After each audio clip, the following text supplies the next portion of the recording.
The continued journey on making sure you are perpetually reloading your fantasy football roster and thinking about how Dynasty trade value works. And we're going to talk about that today with certain players in mind, but it's also something that can be moved player to player. And this time of the year can be very interesting with free agency just finishing up. Myself and Shawn did a show on Monday where we talked through some of the huge amount of free agency moves over the last week and how to maybe think about the player values at this point. And is it at the point now where you will get a value, or is that point going to be in 3-4 weeks, maybe even a month or two down the line when players start to sink into the reality of what is happening with certain players and certain moves, a la Justin Fields potentially, for example. Then we're going to talk a little bit about long-term prospect evaluation and how to see. We get lots of questions, Shawn, as to who are the players we're trying to target, or where are maybe some of the values, and that can be tricky. But when you're looking at some of the stats, for example, just general stats in the NFL in terms of what players have done in their career, or using some of the advanced tools on RotoViz.com and digging in a little bit deeper, trying to decide what players are, it's easy to look back and say, oh, that player broke out. That was an extreme value at the start of the season. It's harder to tell people before the season who those players are. So I'm looking forward to answering some listener questions today to look into those player evaluations and to help people to perpetually reload those dynasty rosters. And the thing about these sort of conversations, dynasty focused, but very much with a mindset to these players having big seasons in 2024, which obviously helps you for redraft, best ball, and so much more. How are you feeling, Shawn, as we get ready to dive into this one?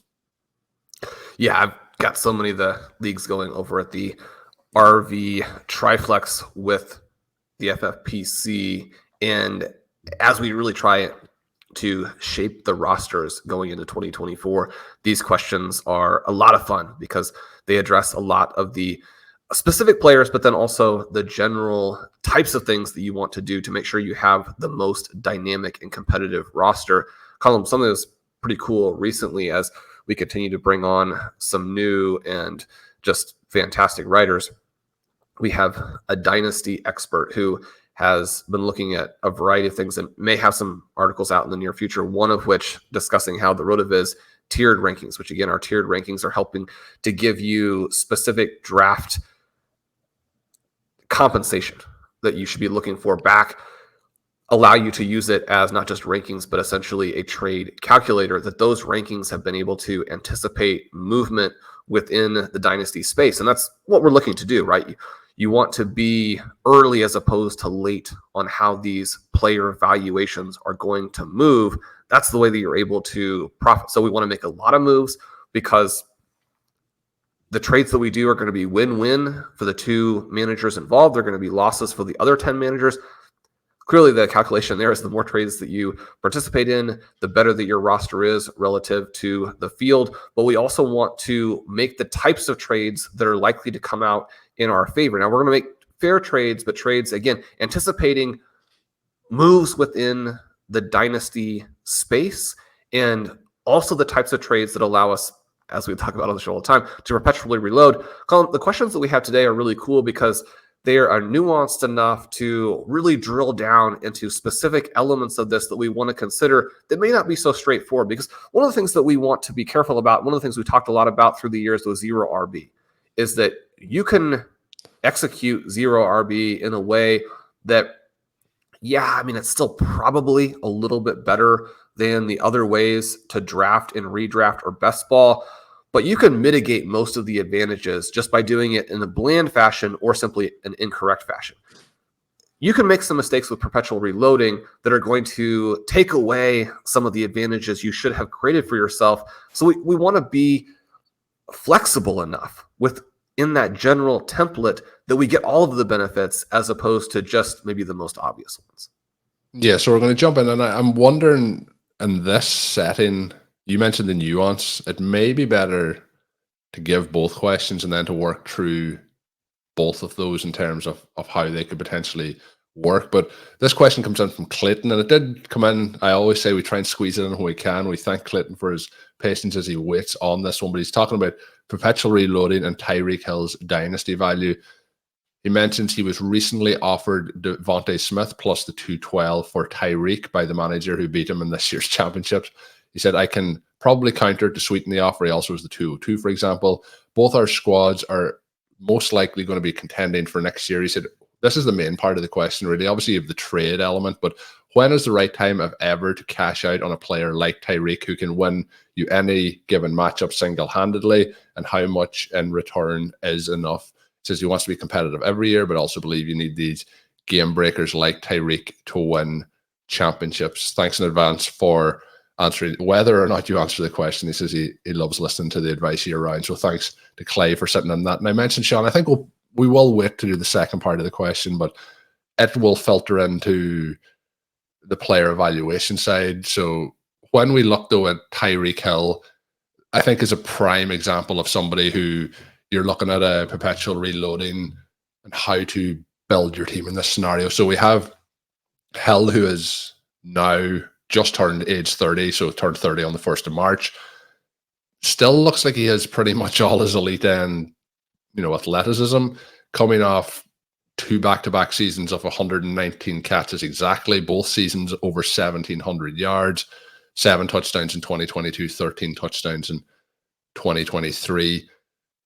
Great numbers throughout his career, but we're in a situation now where I would say, Shawn, we're beyond the age curve at this point, as a 30-year-old wide receiver. And players are continuing, the elite end ones, to put up numbers beyond the 28, 29, 30 age, but they are still the outliers. And in this situation, I guess, to start answering this question, it becomes I want to be competitive every year. That is the part that when you are competitive every year, detaching yourself from having that exact player and trying to move back to younger and to reinvest with picks and assets into your roster is where you actually become competitive every year. Because you can have Tyreek Hill for 5 years, but that's going to run out eventually. And you do need at some point to move on. And it's better at this point to move on that 1 year too early than to move on that 1 year too late. And that's definitely the case. And when I'm looking at my rankings here, I have Tyreek Hill as the wide receiver 11, Devontae Smith as the wide receiver 25. At the wide receiver 11, Tyreek Hill does fall to the very top of tier 3, as opposed to sneaking into the bottom of tier 2. And so that is a meaningful break, even though he ends up in sort of the overall rankings to be a middle of the 3rd round startup selection.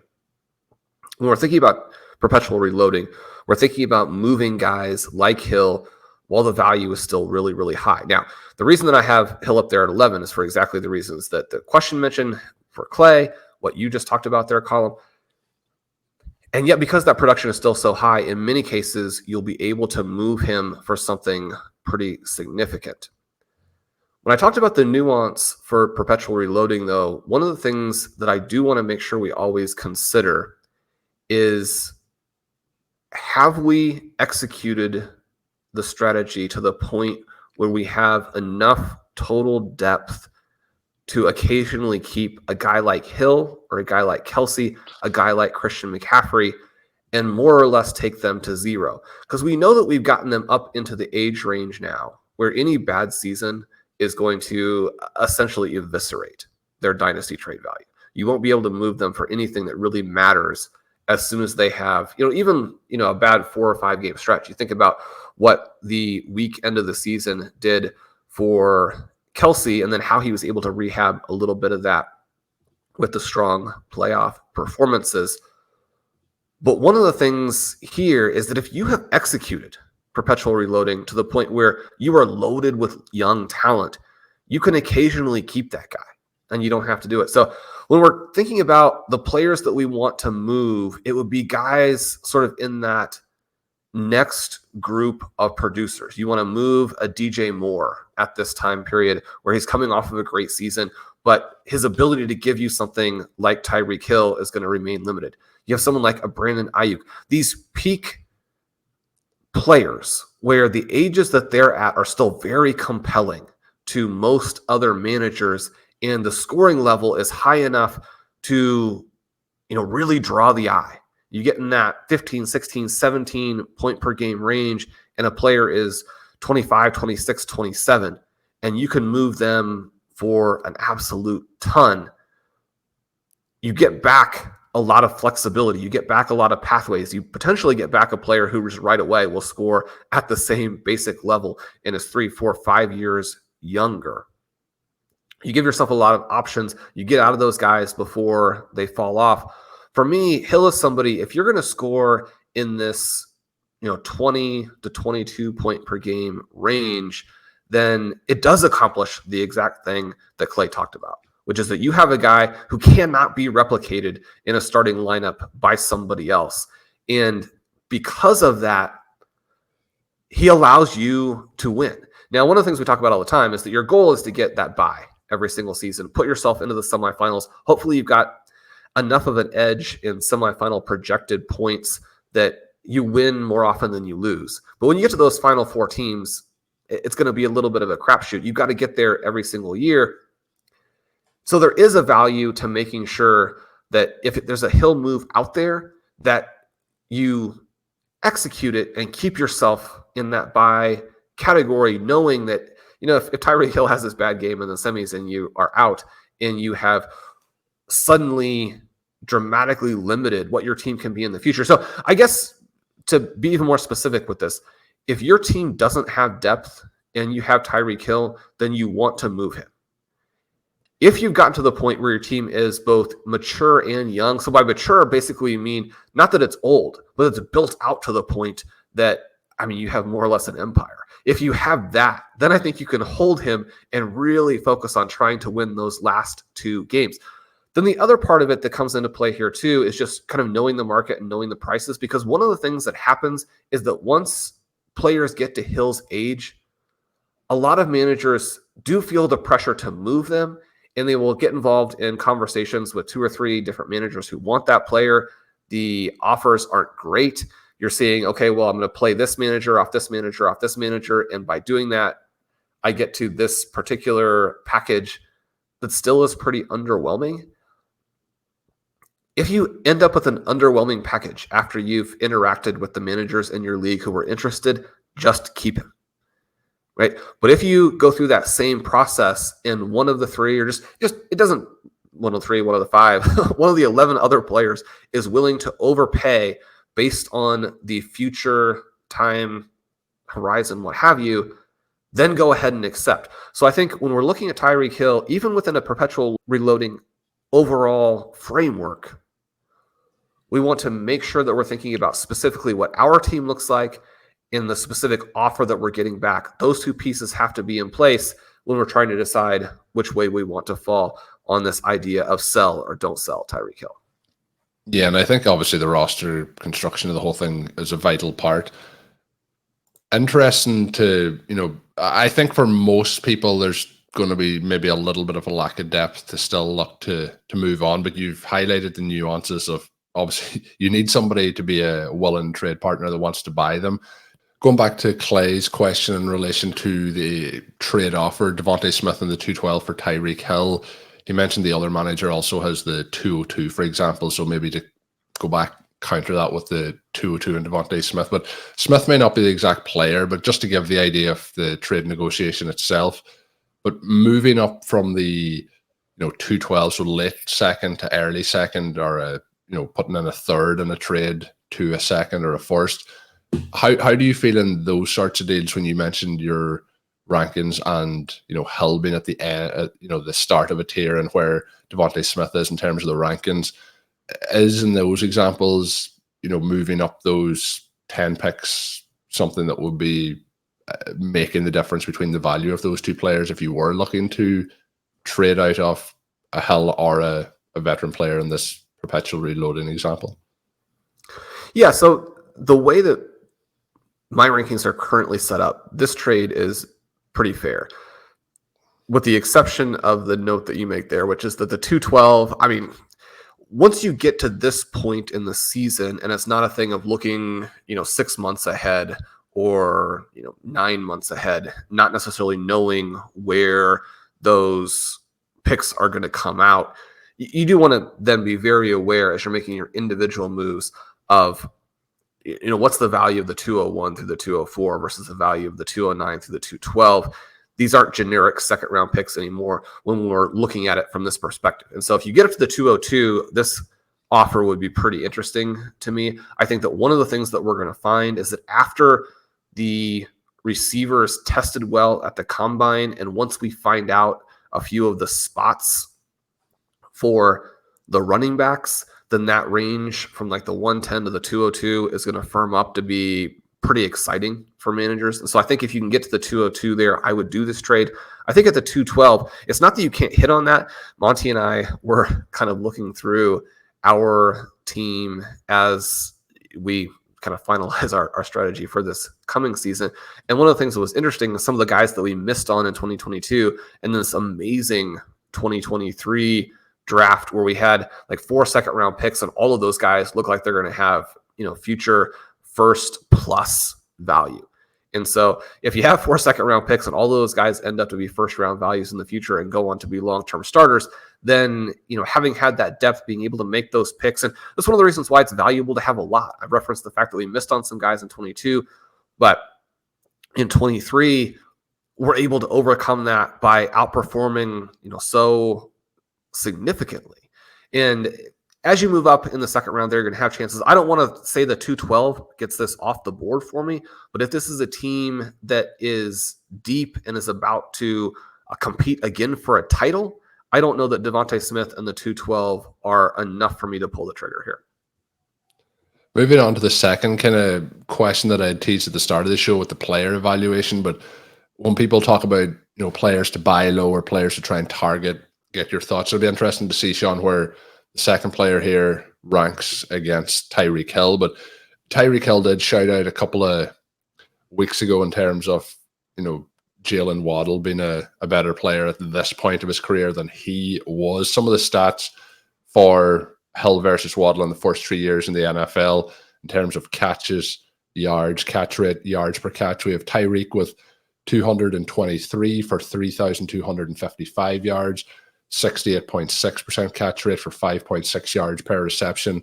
Then Jaylen Waddle at 251 receptions for 3,385 yards, 69.5 percentage, and then 5.5 yards per reception. So very similar across all those numbers. The extra, 27 or so catches for Waddle in that sample. And then for touchdowns, targets per route run, and yards per target, we have Tyreek leading the way on touchdowns, 25 touchdowns, 24.2% in targets per route run, and then 10 yards per target. Jaylen Waddle, 18 touchdowns, 24.3%, and then 9.4 yards per target. So fairly close, Shawn, across the board. But the difference is that in those first 3 years, Tyreek Hill kind of touched up every season. Goes from 61 receptions to 75 to 87, but big jump in year 2 and the yards, and then big jump in year 3 with the touchdowns, where he had 12 touchdowns. So we have, a little bit of the opposite, where we have very consistent, I think we would say, with Jaylen Waddle, but the rookie season with 104 receptions, 1,000 yards, 6 touchdowns, being across the board the most. Well, I disagree with that now that I said it. To the 2022, he did have only 75 receptions, but 1,356 yards and 8 touchdowns. So, but both with very interesting things. But Waddle, who hit so early, feels like it should have just kept on that elevator that had increased every season and continued to increase. But he's also playing across from Tyreek Hill, which, it's hard to do exactly what Tyreek Hill does. But the other part of it was there was points of the season last year, whether it was injury related or whether it was performance related, but there was times where he didn't look as good as he has in those first 2 seasons either. So it's trying to find that balance. Is, very rare that he would have just lost a step in year 3, but there was a lot of things that weren't as good as those first 2 seasons. But first question is, where's he ranking in your wide receiver rankings at this current moment in time? And then when you're trying to evaluate the trajectory of somebody's career, having had that early career success, the likelihood of that replicating, he's done it 2 of 3 seasons at a very high level. So do you feel it's more likely that continues to replicate and the 3rd season is the lower scoring year, or how do you see this playing out as we move forward? And I guess we're doing this for Jaylen Waddle, but just players in general when we're looking at those players to try and target heading into seasons. Yeah, and I don't want this to sound simply like, we're arguing that the play we made last year with Waddle, that it should have worked. But because there are things that are misleading about this. This is a really cool tweet from Warren Sharp. It does point out the similarities between these guys. I think it's easy to forget how good Waddle was early. I think it's easy also to not give him the full credit for the fact that he's been asked to do very different things in different seasons. And he has played as a rookie in a situation that wasn't particularly good. And he was able to put up a very high volume reception season in that campaign. Now, simply the fact that Waddle and Hill were similar early in their careers doesn't mean that Waddle will be able to emerge at the level that Tyreek Hill has, because that's such a unique type of thing. He's also, despite having incredible speed, he's pretty clearly not the overall athlete that Hill is. He's not the same type of game breaker. So you're not expecting him to go and necessarily have a season with, 20 plus points per game. You're not expecting him in his late 20s to be the best receiver in football. The fact that their numbers are similar earlier in their careers doesn't in any way, shape, or form suggest that the end of their careers will be similar. But it is a reminder that Waddle has been good and that you just want to buy guys when they're down, right? I mean, you can look at the different prices on players like, the 49ers guys, like Brandon Ayuk and Deebo Samuel. Just always buy them when they're down, always sell them when they're high. And you can do similar types of things, I think, with these Dolphins players, certainly with Waddle. The punishment that he has gotten for a season that was still pretty strong, when you think about the context he's heading back into next year, where it's going to be the two guys, the target concentration is going to be very high. It's going to be hard to focus on. Now, one of the things is that defenses have been able to focus on both guys to a greater extent than most teams have, simply because the Dolphins have nothing else in the passing game. Does Jonnu Smith really do anything there by adding some yard after the catch value to the tight end position? I mean, probably not. Ideally, they would have a little additional something.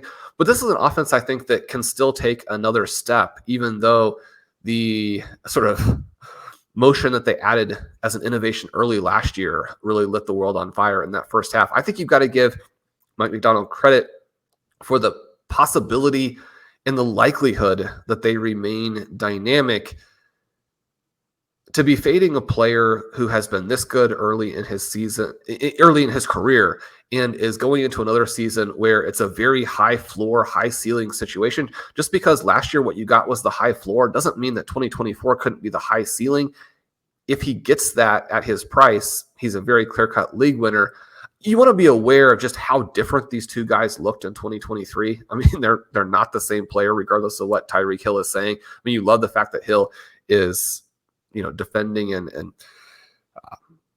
promoting, complimenting his teammate. They're not the same guy. You're not necessarily going to get that, top 2 or 3 scoring level from Waddle, but can he be a league winner without that? I mean, I think he very clearly can. And from a dynasty perspective, I have him in there at wide receiver 14. That could be a spot or two high, but I really like him as a mid-career type of player. And then I could easily see it as next season that he's in this position where, like a DJ Moore or a Brandon Ayuk, next year you should be selling. And Colm, you and I did the thing this past offseason when we took over the orphan, where we had a guy in Waddle that we really liked, but we were able to get a 2-for-1. Some aspects of that haven't worked out, but the reason that you do 2-for-1 is that you want both of those paths. And I still think that both paths are kind of interesting as we go forward. Again, when you have a player who has been good for as long as Waddle has been good, he's in a good situation, he has fantastic athleticism, the buy low, sell high portion of fantasy football becomes pretty easy on those types of players. You can't take that and extend it to guys who don't have that same track record and are perhaps a little bit more a product of their environment, because the buy low, sell high, I mean, the big seasons are going to be a little bit more a result specifically of things outside their control and vice versa. You want to be very aware of what the next season and the context for that next season is going to be like for them. But for a Waddle, for an Ayuk, for a Moore, for a Samuel, I think it's really straightforward what you want to do when the players have that level of talent. Yeah, and I think when you mentioned, wide receiver 14, and that I feel like that's fair, and I feel like that might be a little bit higher with our opinion and your rankings than maybe some other people may have him at this particular point. But even in season long in best ball, I think he's a very interesting play, because if we look at even 2022, when he had a solid second season, played 17 games last year, played 14, and those 14 that he played, Shawn, there was a few of them that he looked like he was pretty strongly beaten up, but finished with just 3 receptions less. He did finish with 300 yards less, but had 72 receptions last year for 1,014 yards and the 4 touchdowns with the 3 games less. So I think that I don't think you need to call the bounce back, but our expectations last year was to push him into that 1,500 yards, 8 touchdowns category with 100 receptions. But I think that's very much in play, because I just think that the expectations heading into the season maybe made it feel like it was slightly or much worse than it was. I think he still had a strong season, but I'm excited to see what Waddle can do in 2024, as we are with a lot of players, and it'll be fun to start to talk about them along. We'll be talking about the rookies as well, the NFL draft, much, much more, but lots of exciting stuff to talk about here in 2024, and we're looking forward to doing that. Shawn, as we get ready to wrap up today, any other final thoughts, or happy to close the door there? Well, Colm, this is just a great time to mention Volume 2 of the Rookie Guide is out. We have almost 100 player profiles, rankings and tiers, mock drafts. Colm, I got to write up a lot from the Sports Info Solutions advanced data for these prospects. That was a lot of fun for me. We have Blair's prospect lab scores. We have Curtis's sims. You can see which players historically are the most similar to these guys. Now that we have the combine information, we have a ton of combine visuals allowing you to see who are the most physically similar players using images from the Workout Explorer.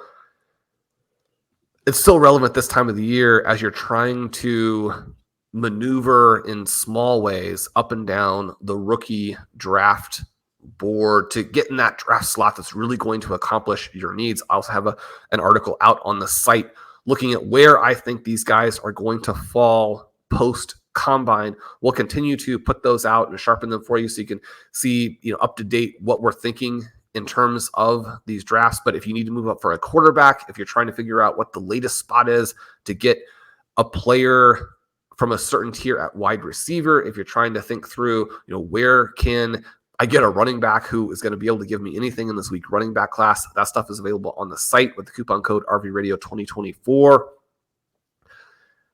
Colm, you don't have to buy the rookie guide, but I really enjoyed this year's. Anybody who is kind of fired up about Dynasty at this time of the season, it's a great asset there to have as you work through and familiarize yourself with these prospects. We'll have so much more here. We're going to have some shows with our favorite rookie and draft analysts. Curtis Patrick is going to have a ton of stuff on the site about Dynasty trades that you can make over the coming weeks.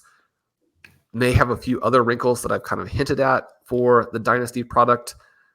This is such a fun time of the season. Colm, go out there, get an orphan at the FFPC, play in the RV Triflex with us. You won't regret it. Awesome. Couple of notes there from Shawn, and of course I'll drop the link for the rookie guide in today's show notes if you want to check that out. That is going to wrap us up for this edition of RotoViz Overtime. As always, make sure you are subscribed to the RotoViz Overtime podcast feed to get those once they are available. My name is Colm Kelly. You can follow me on Twitter at OvertimeIreland. My co-host is Shawn Siegele. Check out Shawn's work up on rotoviz.com and of course in the RotoViz Rookie Guide. Until next time, have a good one.